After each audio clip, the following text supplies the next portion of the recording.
Peace. I've somewhat alluded in past conversations about some things that have been occurring in my life as of lately, within the past 3 years or so. And it's been a very eye-opening experience because I was naive.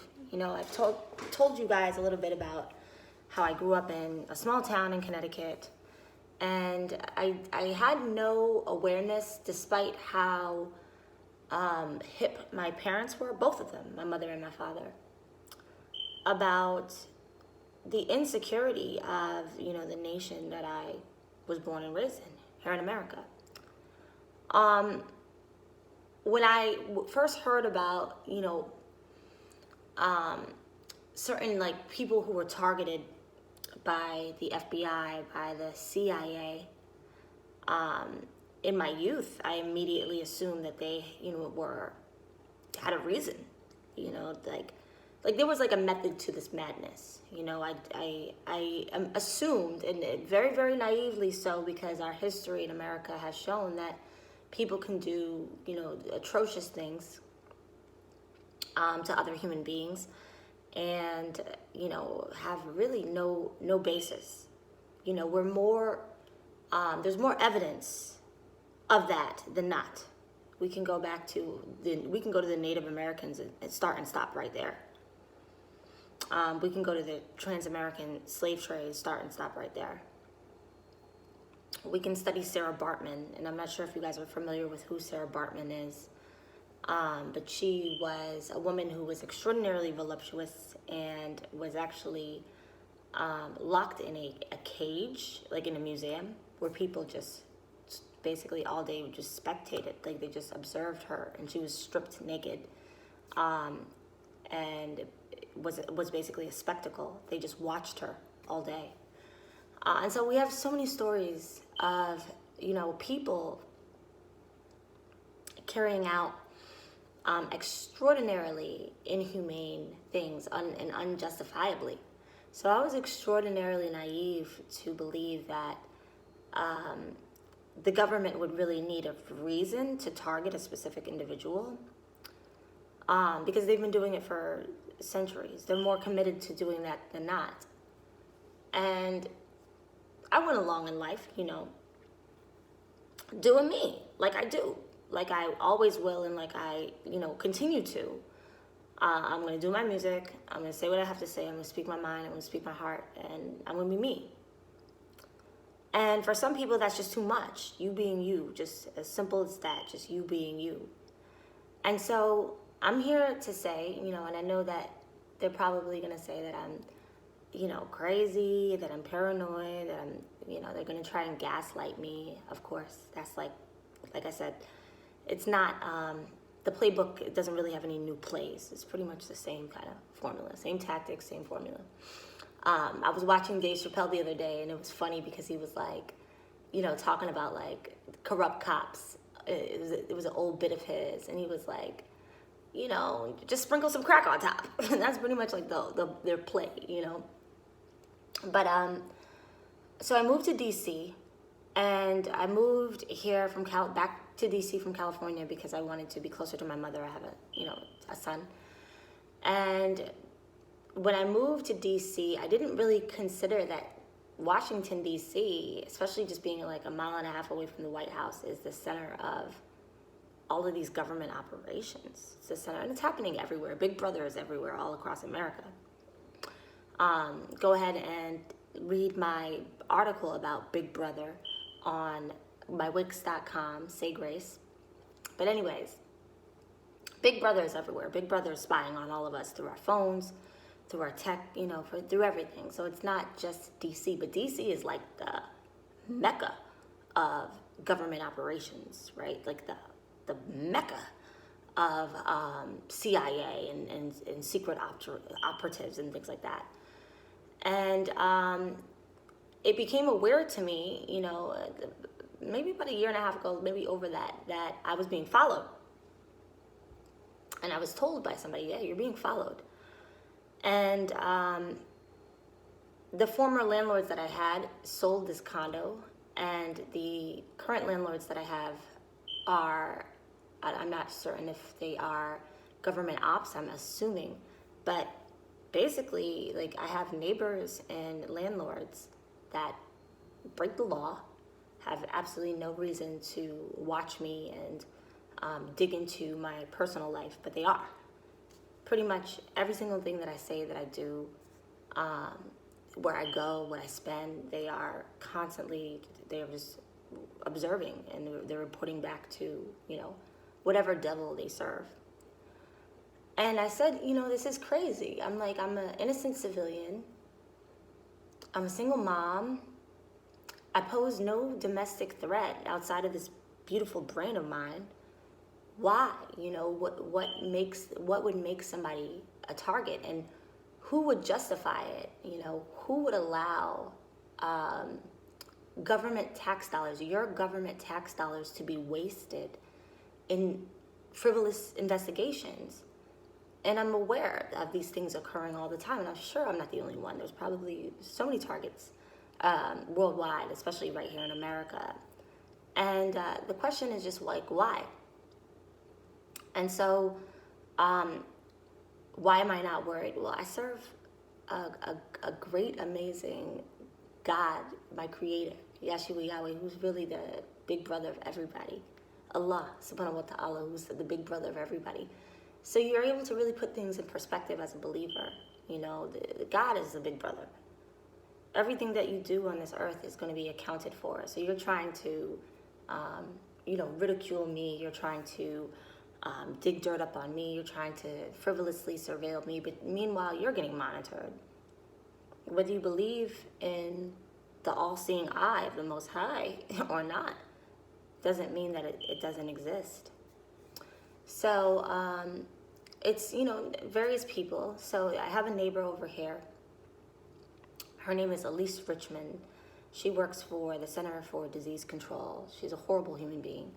Has basically smeared my reputation and told people, neighbors and people, that I was a drug addict, that I was a prostitute, none of which is true. There's some psychotics that live upstairs. Carolyn Gabriel, Jacob Gabriel, I've reported these people. My new landlords are Anastasia Smith and Jeremy Smith. They've been reported. And this is how much they feel like they're above the law. That they can know that they're doing something that is against the law, using government tax dollars to frivolously surveil someone, monitor someone, invade their personal space, invade their privacy, stalk someone literally, and continue to do it. So what does this say? This is not a woe is me type situation. This is not a situation where it's like, oh, I'm a victim or whatever, because you can see I'm at peace. I'm not scared in any way. I'm not scared in any way, shape, or form. What does this say? How do you learn from this? Questions to ask. Why is our government so scared? Why are innocent civilians being targeted? Why are they using government tax-paying dollars for frivolous surveillances, for non-domestic threats, for no terrorism involved? And just innocent people just living their lives. Why would the government look at that individual as a threat? Why would I be a threat? It's your mind, really, that's the threat. Your potential is the threat. But take it a step further. Why is our government so insecure? They want to keep you on a fear level, right? All day you're watching the news about the COVID cases. All day you're watching the news about this, these deaths and this virus, this pandemic that's occurring. And you're in this constant state of fear. Oh my gosh. Don't want to leave your house. Don't want to do this. Don't want to do that. They want to keep you so scared, so scared. But they're scared. What do they know is the question that has them so fearful. Because think about it.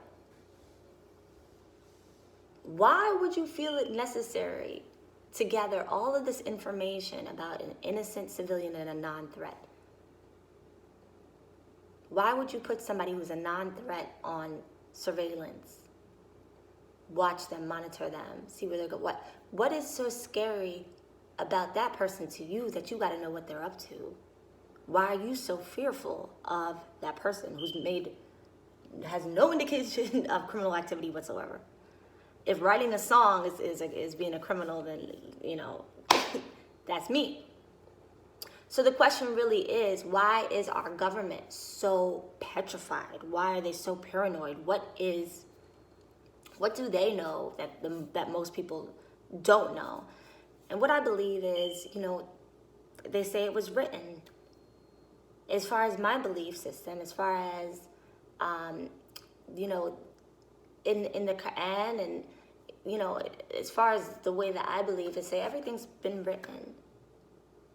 And so at one point I was like, why me? Like, I'm no criminal. But at the same time, I have to look at myself as bigger than perhaps I even perceive myself.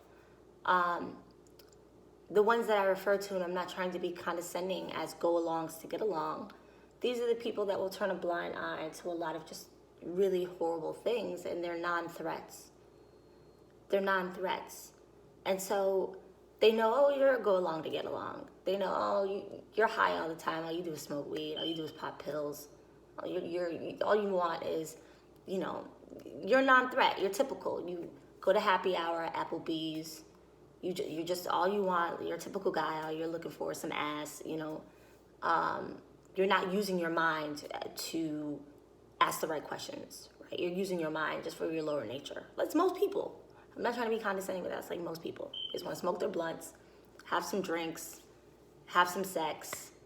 They don't want to talk too heavy. They don't want anything that's really going to, bother their mind. That's most people, right? And so if that's who you are, I'm not trying to throw blows at you, but you're a non-threat.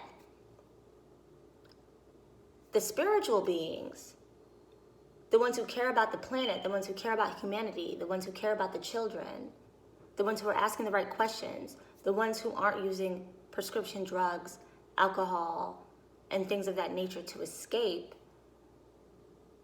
those are the threats. Because the way that they see it, and really, I will say that they have a better understanding than most of this, I'll give them that credit, is that this is a war. And we have to re-emphasize that this is not a gender war necessarily. I mean, that's another conversation for a different day. It's really not a race war, but that's kind of what they want us to think, to divide and conquer. This is a spiritual war. And if you go to your holy books, you can go to any of your holy books, the Bible, the Quran, the Torah, the Bhagavad Gita, any of your holy books, anything has always referred to this spiritual battle. The battle of the righteous versus the battle of the wicked. The battle of the believers versus the battle of the non-believers. So you could be a believer, and I don't play God, that's not what I'm here to do. But if you're not really walking like a believer, right? You're go along to get along. You punch your 9 to 5. You turn a blind eye to things. You're not a threat. But you got some believers out here who understand, like, look, part of my obligation as a spiritual warrior is to speak up, not just to pray all the time and ask the Most High for his compassion, for his mercy, for his glory, for his favor and all of those things, but also part of my obligation is to fight against spiritual wickedness. It's to fight against those that are harming humanity. It's to fight against those that are harming animals, those that are harming the children. Fight against those that are deceiving people, that are trying to enslave people. That's part of our obligation as righteous people. And so, yeah, they're aware it's a spiritual war. They're aware of sometimes the chosen people before the chosen people even know who they are. Of course, they're going to say, yeah, they're out of their mind. They're conspiracy theorists. There's something wrong with them. Of course they're going to do that because their obligation is to kill, steal, and destroy. They have commitment to do those 3 things. So what do they try to do, right? Like I said, I'm not worried. I'm not even really all that bothered because it's like they're just doing what they're supposed to do. They're doing what they've always done. There's more evidence of them doing things like this than not. And so what they very much stay focused on the fact that they're at war and it's a spiritual war, and they're here to kill, steal, and destroy. And it's the same playbook. They want to destroy your reputation.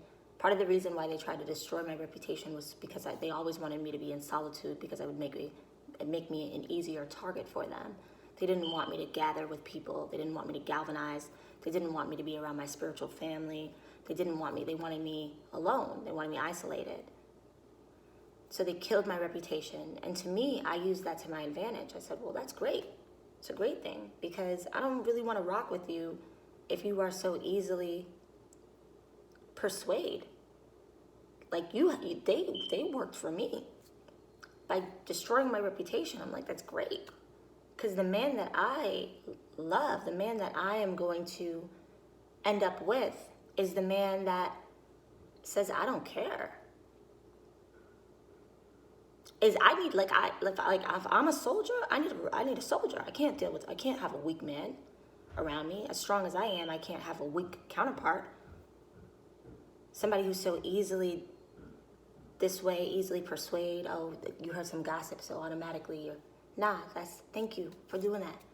I don't want weak friends around me. I don't want friends around me who are so easily manipulable. Thank you for doing that. So that they'll kill your reputation. They'll kill your reputation.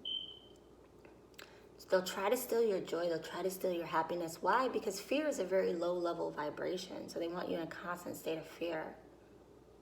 If you're always paranoid, it's really easy. Like, if you think about it, in the scary movies, when the villain, right, like, is about to, murder their prey or like conquer their prey, and the prey is just like so petrified with fear, it's a rush, it's an adrenaline that the villain gets. If the villain was like, yeah, F you, or if the villain was like, come on, you'll go out before I go out, or the prey was like, you'll go out before I go out, right? If there's no fear in it, it's not really fun for them. And so that's the reason why they want you in a constant state of fear, because it's they're not wired the same way that spiritual people are wired. They're wired to be destructive. They're wired to to tamper with people, to mess with people. That's how they are programmed. One thing that you have to also understand is, like, the people that are trying to control your mind are also under mind control. So a lot of these CIA people, FBI, these government ops have gone through like military type things where they're under mind control. Because the only way that I can turn you into that, because everybody is planted when we're born with a seed of God. And so the only way that I can turn you into something that is not organic, someone that is wired for destruction, I have to program you to be this way. For me to feel comfortable taking a life, right? For me to feel comfortable, which I never have, subhanAllah, but if it came down to it, who knows? But for me to feel comfortable taking a life, I have to be programmed. I can't see you as a human being. I can't see you as my brother. I can't see you as my sister. I can't see you as somebody who shares this earth with me. I can't see you. I have to see you as an enemy. I have to hate you. I have to see you as somebody that doesn't deserve life. I have to vilify you. So that's what they do when they ruin people's reputation. That's a part of it. Like, oh, well, that person was a horrible person, so they didn't deserve to live or whatever. Like, in order for the average human being has some compassion. They're not just going to be able to cold-blooded murder. So the people that are trying to control your mind are also under mind control. They're also programmed. And destroyed. It's a spiritual war right now, guys. I've been saying this. You guys are sleeping. You guys are still going to Applebees. You know what I mean? Getting your Patron margaritas, talking about there's not enough Patron in the Patron margaritas. You're still at the bar, getting your spicy wings, talking about there's not enough ranch dressing. There's not enough ranch sauce with the wings. You're still doing the same mundane things that you're doing. You're not using your mind to think about the situation that we're actually in. And I'm not saying here to control your emotions and say, no, you always have to be serious, because I laugh and clown around and dance and sing more than probably anyone that you know. I'm just saying, look, if you're up for 12 hours of the day, you know what I'm saying? Don't spend the whole time only thinking about getting some ass. Don't spend the whole time, only thinking about, smoking blunts. Don't spend the whole time, only thinking about the cocktail that you're going to have at happy hour. At least spend a little bit of time trying to figure this whole thing out, because we do share this planet, right? So I'm not saying be obsessed with it, and I'm definitely not saying to be fearful. That's definitely not the answer. But at least spend a little of that beautiful brain that you got from the Most High to think about, are we at war right now? Are we in a spiritual war? And where would I be if things hit the fan? What side would I be on? Right?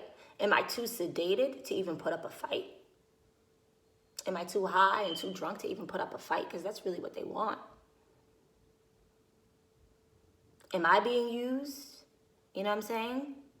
So these are questions to ask yourself. It's not time to be scared right now, but it is time to put your thinking cap on. And I'm not saying be obsessed with it.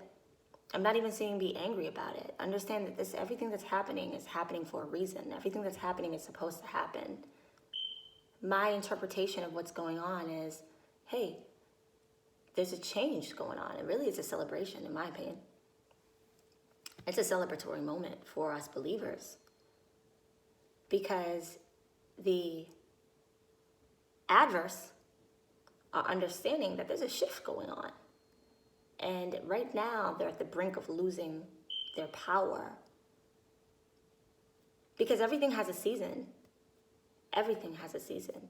And so just like a king has to give up their throne, their season is finished. But don't think that they're going to go out without a fight. So that's what we're seeing unfold right now. And this is the reason why they're so insecure right now, because they're aware that their season is finished. And what I will say to the chosen ones, what I will say to the believers is, don't give up the power that you're about to inherit. Don't give up your throne. Many of you have failed the test because you were too easily swayed by the matrix, by the little trinkets that they offered you. Well, okay, fine. We don't want you to put up a fight. We don't want you to talk. So we'll give you some hot women. We'll give you, a nice car. We'll give you little amenities to kind of comfort you, just because I don't want you to rise up to your power. But here's the thing. What you didn't realize and understand is you took the wrong deal, because what you settled for was so much less than what you would have gained had you decided to put in the fight, had you decided to come on the side of the believers. They knew that their day was finished. That's the reason why they gave you such a crappy deal, because they knew that if you were to withstand the adversity, that you were going to inherit the throne. You're settling down with a concubine. You were about to get your queen.